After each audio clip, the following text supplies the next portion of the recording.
غار کے اندر جاتے ہیں۔ یہ وہ بابرکت غار ہے کہ جہاں پر نبی کریم صلی اللہ علیہ وآلہ وسلم ہجرت مدینہ کے وقت تشریف لائے تھے، جب کافر لوگ آپ کا پیچھا کر رہے تھے۔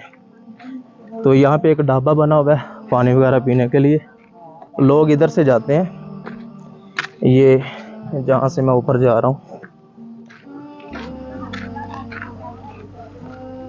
تو یہاں سے لوگ اس غار کے اندر داخل ہو رہے ہیں۔ یہ دیکھیں، یہ جو جگہ آپ دیکھ رہے ہیں، یہ غار کا وہ والا حصہ ہے کہ جہاں سے لوگ اس غار کے اندر جاتے ہیں اور وہاں پر بیٹھ کر نوافل ادا کرتے ہیں۔ تو اس غار میں بندہ کھڑا نہیں ہو سکتا، اتنی جگہ نہیں ہے، صرف بیٹھ کر ہی نوافل ادا کیے جا سکتے ہیں۔ تو دیکھیں کہ ابھی بھی لوگ نوافل پڑھنے میں مشغول ہیں، تو ابھی ہم بھی غار ثور کے اندر نفل ادا کریں گے۔ غار ثور کے اندر نوافل ادا کرنے والی جگہ بہت زیادہ تنگ ہے۔ یہاں پر 4 جائے نماز بچھائے ہوئے ہیں اور ایک وقت میں 4 لوگ بیٹھ کر غار ثور کے اندر نوافل پڑھ سکتے ہیں۔ تو آپ بھی جب آئیں غار ثور کی زیارت کرنے کے لیے تو آپ بھی یہاں پر بیٹھ کر ضرور نوافل ادا کیجیے گا۔ جتنے نفل پڑھنے کا آپ کو موقع ملے آپ ضرور پڑھیے گا۔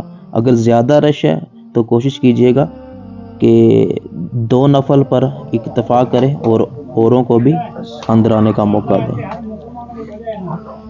پیارے دوستوں، میں اس وقت غار ثور کے اندر موجود ہوں۔ یہ وہ بابرکت غار ہے کہ جس میں نبی کریم صلی اللہ علیہ وآلہ وسلم نے 3 دن قیام فرمایا ہے، جب حضور اکرم صلی اللہ علیہ وآلہ وسلم نے مکہ سے مدینہ کی طرف ہجرت فرمائی۔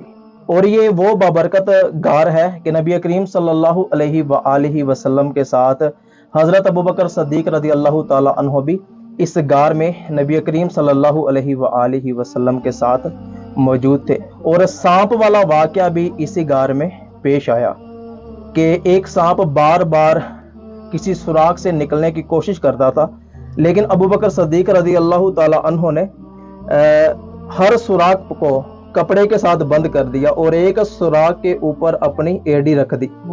تو اس سانپ نے آپ کی ایڑی پر ڈنسا، جس سے آپ کی آنکھوں میں آنسو آ گئے، اور آنسو کا جب ایک قطرہ نبی کریم صلی اللہ علیہ وآلہ وسلم کے رخسار مبارک پر گرا تو حضور اکرم صلی اللہ علیہ وسلم نے حضرت ابوبکر صدیق رضی اللہ تعالی عنہ سے ارشاد فرمایا کہ کیا ہوا؟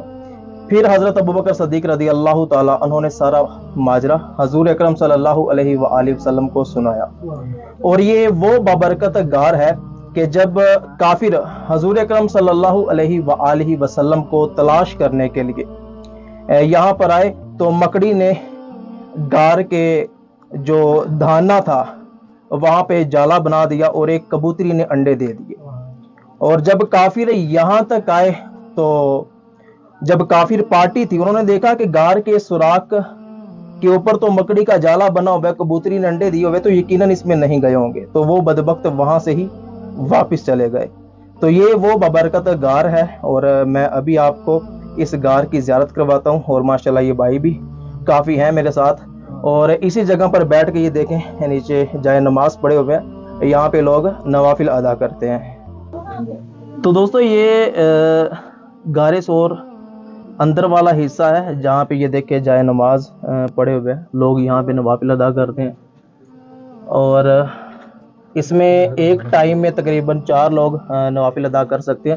ماشاءاللہ کافی بھائی نوافل ادا کرنے کے لیے آ رہے ہیں، اور جو بھی بندہ نفل ادا کر لیتا ہے تو وہ یہاں سے وہ باہر کی طرف نکل جاتا ہے۔